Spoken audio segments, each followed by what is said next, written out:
Need computer training for a group or office? Contact us today to get a free demo of our training at www.teachucomp.com/enterprise-licensing.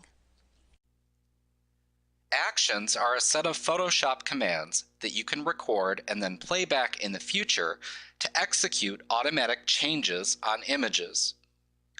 Most commands and toolbox tool operations can be recorded in Actions.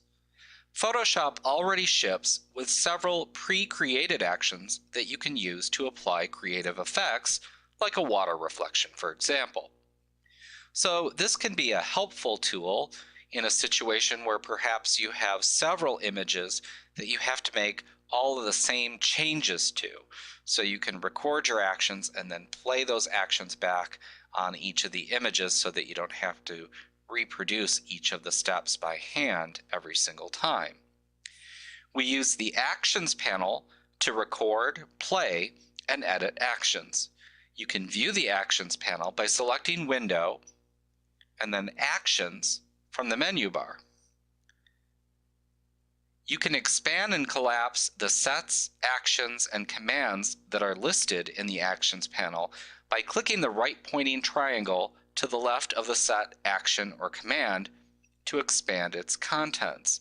That will display its contents and point the arrow downward, like that. Now, you click the downward pointing arrow again to collapse the contents again. You can click on the individual actions to select them.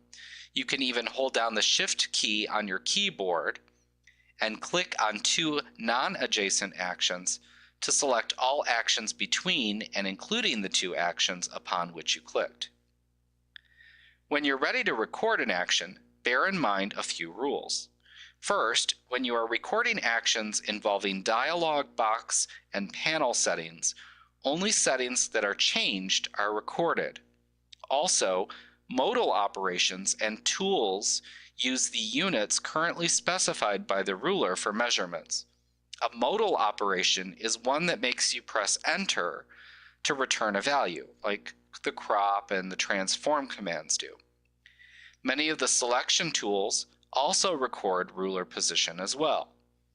Also, you can record the play command in an action to call another action from an action that's played.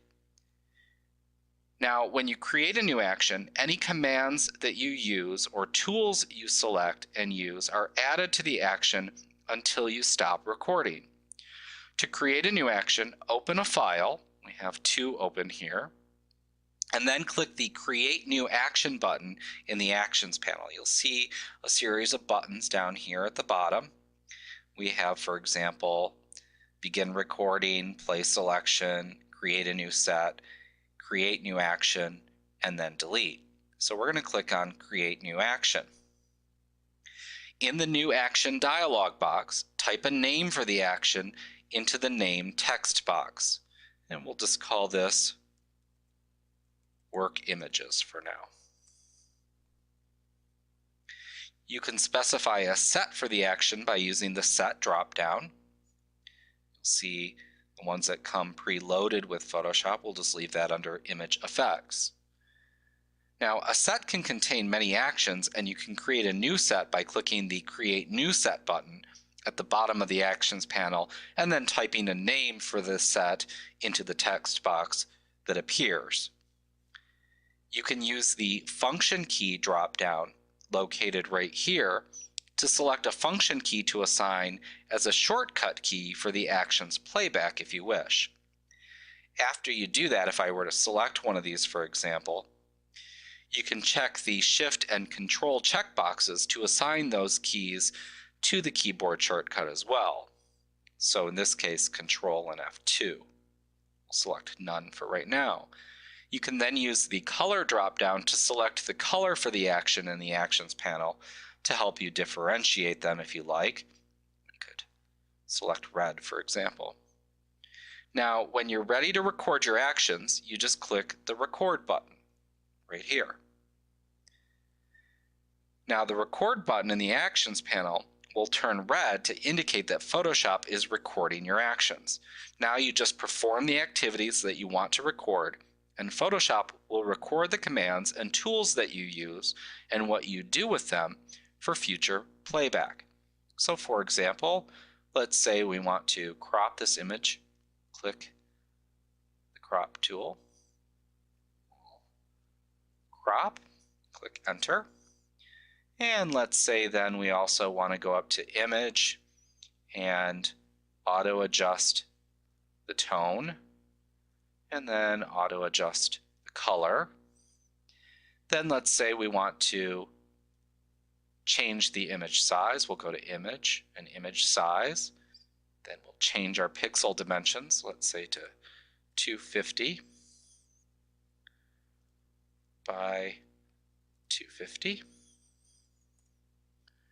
And we'll click OK. Now we'll have made our changes.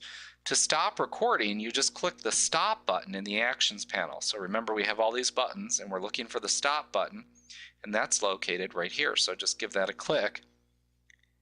Or you can press escape on your keyboard.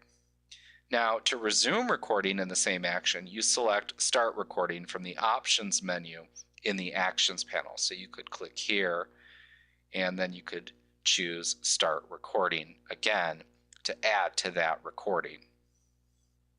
Like what you see? Get a free demo of our training for groups of 5 or more at www.teachucomp.com/enterprise-licensing.